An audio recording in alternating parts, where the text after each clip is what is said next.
Hello, I'm Garry Stevens, and welcome to the History in the Bible podcast.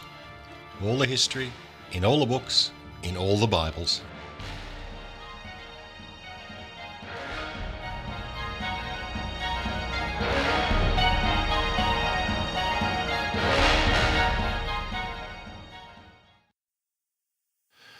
Hello, and welcome back to the History in the Bible podcast. Last time I discussed the canons and textual traditions of the Catholics, Orthodox and Protestants. In this episode I'll discuss the more obscure canons, the more obscure textual traditions, and begin the story of the critical study of the Bible and biblical history. The most relaxed attitude to the Bible is that of the Ethiopian Orthodox Tewahedo Church, the mother church to almost 45 million people.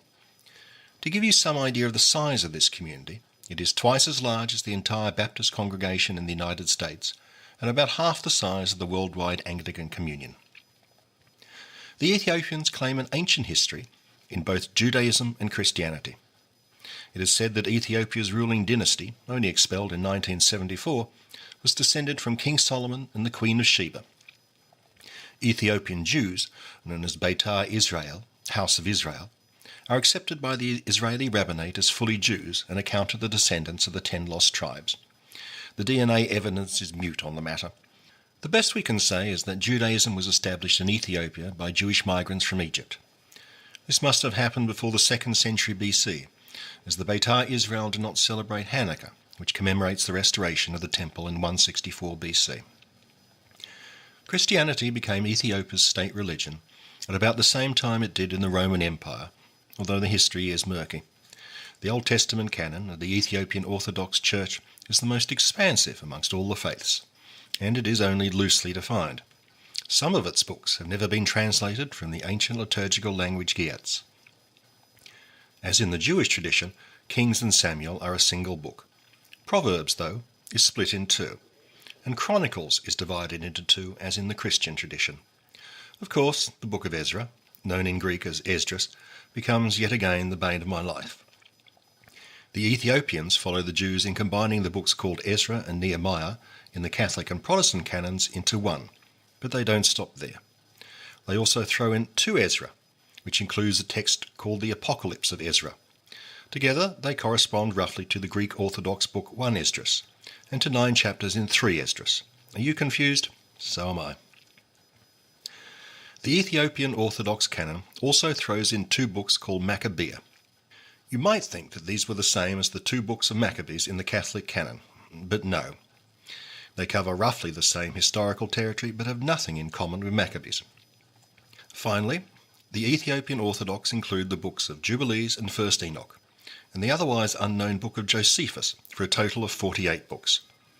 As we'll see later, the Ethiopian Bible did the world a favour by preserving Jubilees and Enoch in their entirety.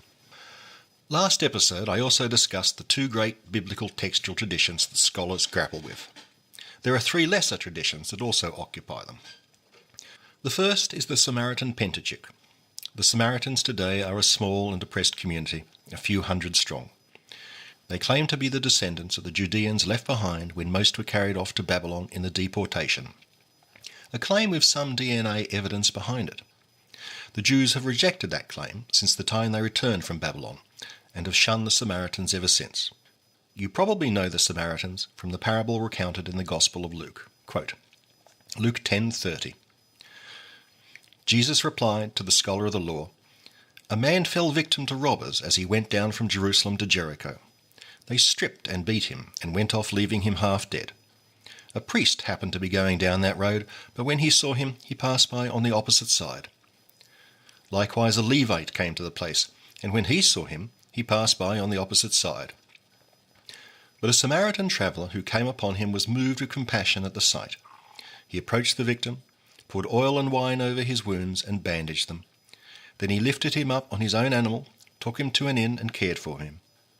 Which of these 3, in your opinion, was neighbour to the robber's victim?" The scholar answered, "The one who treated him with mercy." Jesus said to him, "Go and do likewise." End quote.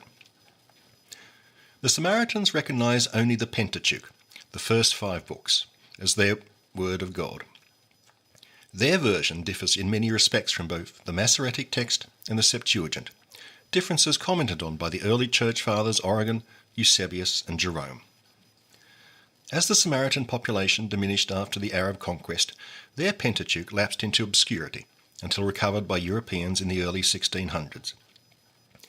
The consensus today is that the simple grammar and vocabulary of the Samaritan Pentateuch is a conscious rejection of the archaic Hebrew found in many portions of the Masoretic text, and uses the Hebrew spoken at the turn of the Common Era. The second lesser textual tradition is that of the Targumim, the name given to translations of the Bible into the Semitic language Aramaic. Aramaic supplanted the ancient Semitic Akkadian language of Babylon and the early Assyrian Empire as the lingua franca of the Middle East. This probably happened sometime after 700 BC, after the fall of the northern kingdom of Israel. Where Akkadian was written in cuneiform with a stylus on chunky clay tablets that had to be baked to have any sort of permanence, Aramaic was an alphabetic language written with pen and ink on papyrus. Aramaic and its later rival Greek remained the common languages of the region until the Arab conquest. Aramaic was the language of Jesus. These Aramaic translations were created sometime before the Common Era. Jewish tradition traced them back to Ezra when he returned to Palestine to rebuild Jerusalem. They were never intended to translate the whole Tanakh, just those portions used in the liturgy, especially the Torah and the prophets. Many of the Targumim contain not just translation, but religious instruction. The most renowned was the translation of the Torah called Targum Onkelos, said to have been translated by a Jewish convert called Onkelos in the early Roman Empire. Some held him to be a nephew of the Roman Emperor Titus, or perhaps of the Emperor Hadrian. A legend had it that Moses himself received this Targum, but it was lost until recovered by the imperial relative. The Targumim were used in Jewish services where most spoke Aramaic.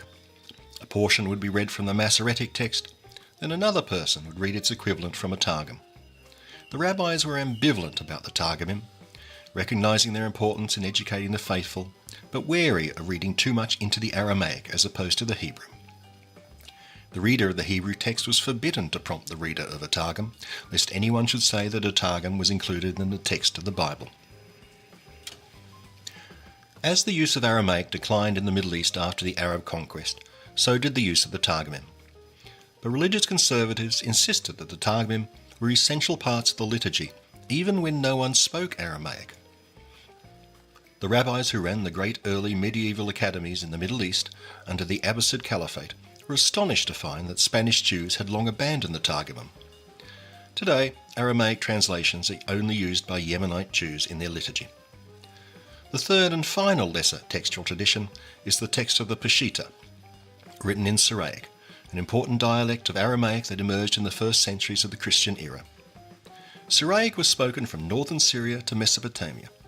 The Peshitta was the Syrian Vulgate, used by the Christian churches that developed in the region, churches that sent missionaries as far as India and China. It was the Bible used by the many Christians living in the Persian Empire until the Arab conquest. The churches using the Peshitta today are known as the Oriental Orthodox, the Coptic, Ethiopian Orthodox, Eritrean Orthodox, Syriac, Malankara Syrian, and Armenian Apostolic, a community of perhaps 85 million, about the size of the worldwide Anglican Communion. Until the 20th century, all studies of the Bible and Israel's history as described in that book were literary studies, conducted by learned scholars, writing from learned institutions. Among Jews, the return to serious critical study of the Bible is a modern occurrence, having been neglected in medieval and early modern periods. Jews treated the Bible as a liturgical and homiletic text. Jewish communal life was based not on the Bible really, but on the laws, customs and traditions derived from the Talmud, a vast corpus of rabbinic teaching assembled in the Western Persian Empire about 500 AD, shortly after the fall of the Western Roman Empire.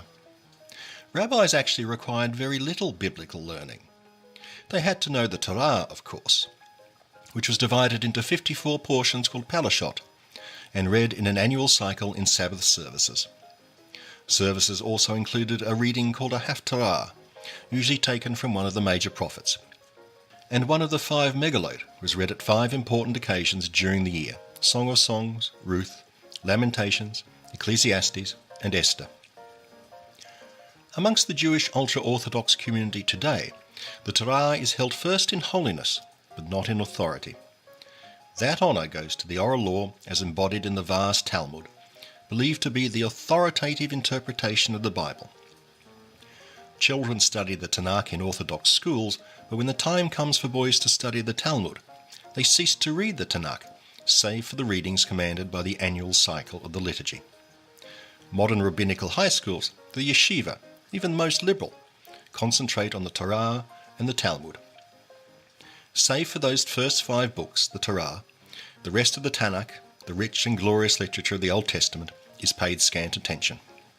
Christians spread their devotions much more evenly through the Old Testament. Diligent Christian priests and ministers were obligated to deliver much more of the Old Testament in not just weekly but daily services. Where the Jewish liturgy recites 4 of the 21 chapters in the book of Judges, the Anglican lectionary demands its faithful be regaled with a full 13. Where the books of Chronicles do not feature once in the annual readings in Judaism, Anglicans are subjected to 23 of their 65 chapters. For both Jews and Christians, the Bible was a book of inspiration and of law, and so it remains to most Jews and Christians today. To many, it is also a book of infallible reliability. Its history is recounting with utmost fidelity the history of the Jews, its laws recording with scrupulous exactitude the words passed down to Moses. The first inkling of a critical and curious questioning we only find with Rabbi Abraham ibn Ezra, who lived in the early Middle Ages, around 1100 AD. Born in Spain, he spent his life wandering through North Africa and southern Europe. He was troubled by anachronistic passages in the Torah that implied they were written not by Moses, but many years later. A famous example is a passage from Deuteronomy about King Og. Deuteronomy, supposedly written by Moses, here seems to speak from a viewpoint centuries after his death. Deuteronomy 3:8.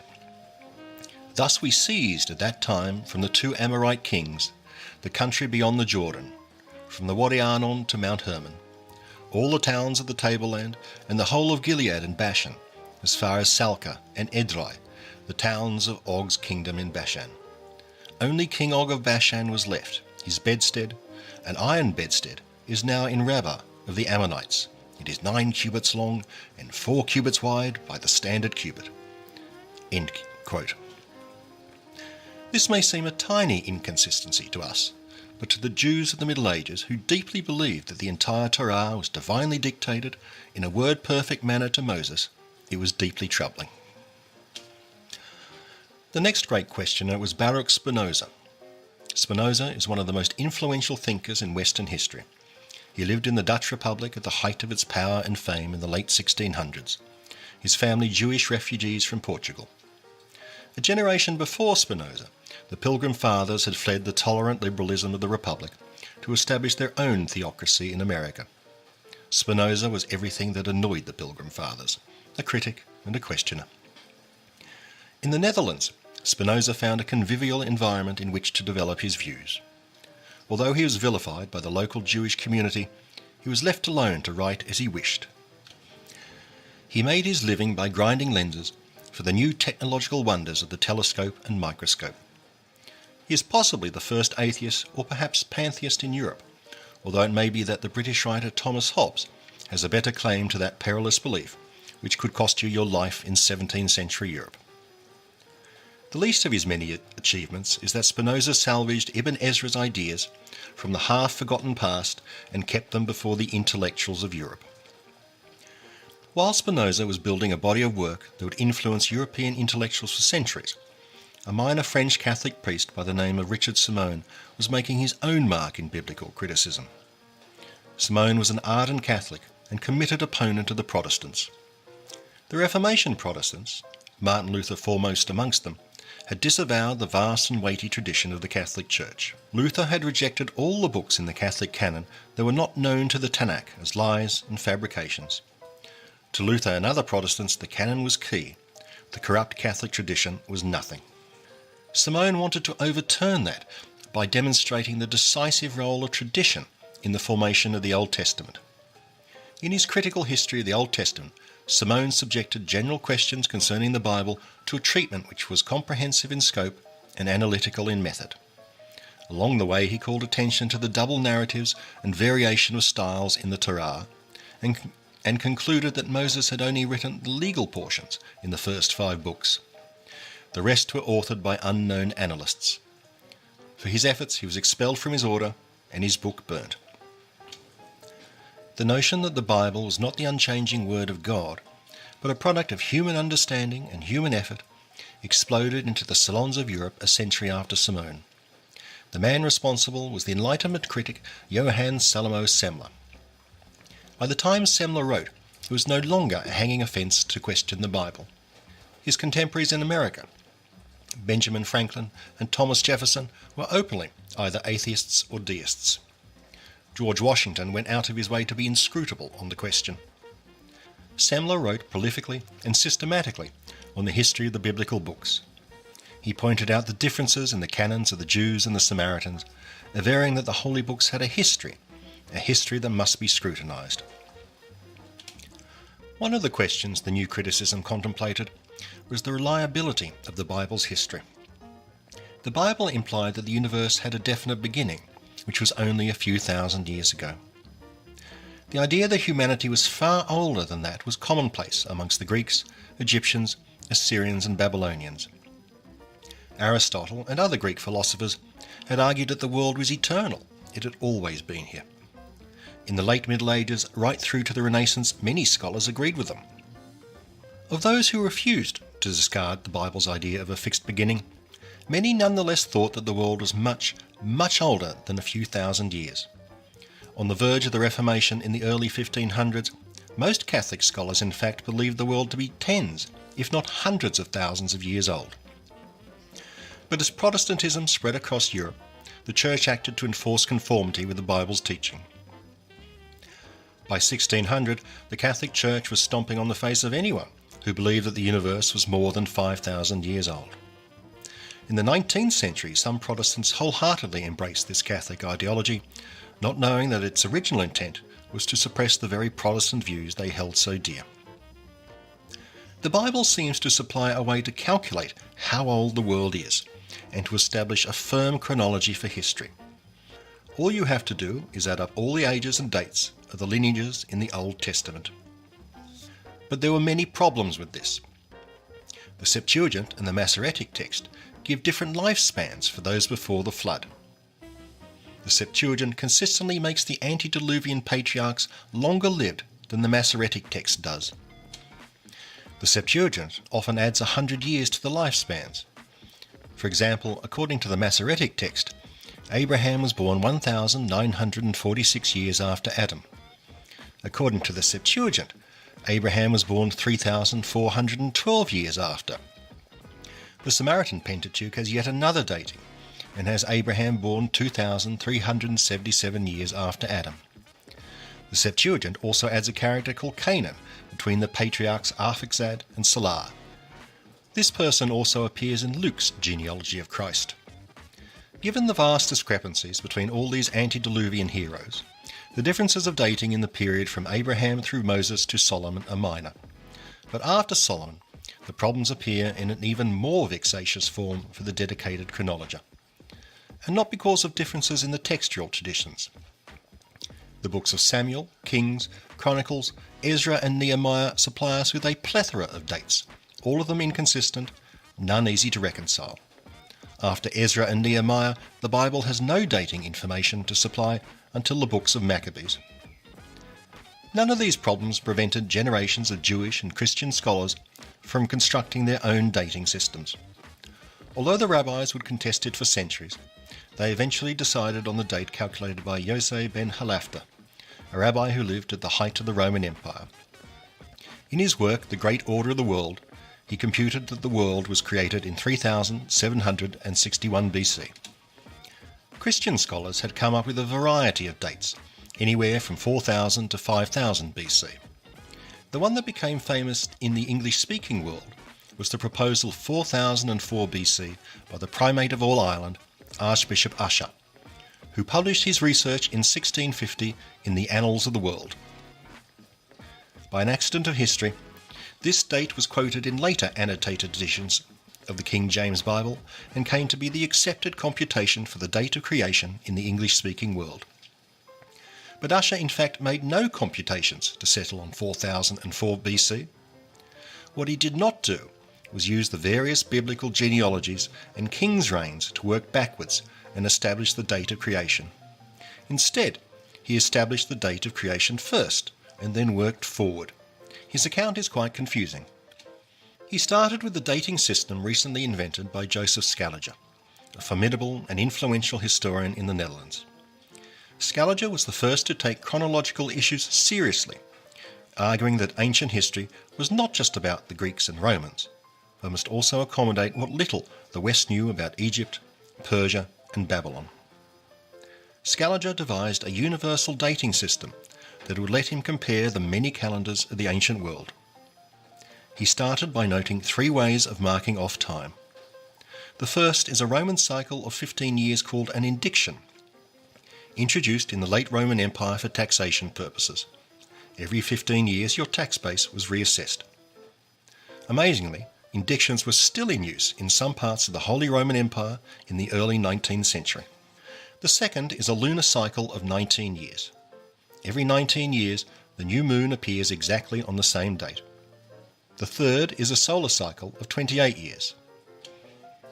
The solar cycle is the number of years that must pass before all the days in a year will again fall on the same days of the week. Scaliger multiplied these cycle lengths to get a period of 7,980 years.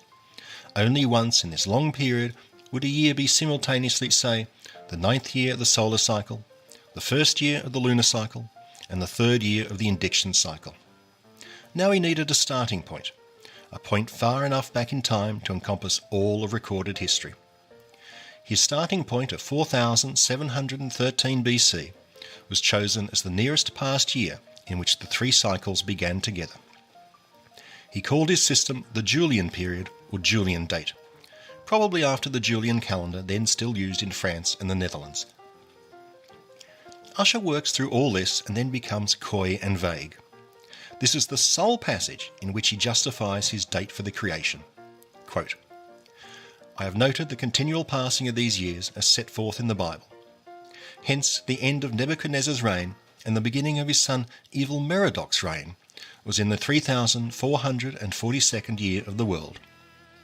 By collation of Chaldean history and the astronomical canon, it was in the 85th year of Nabonassar.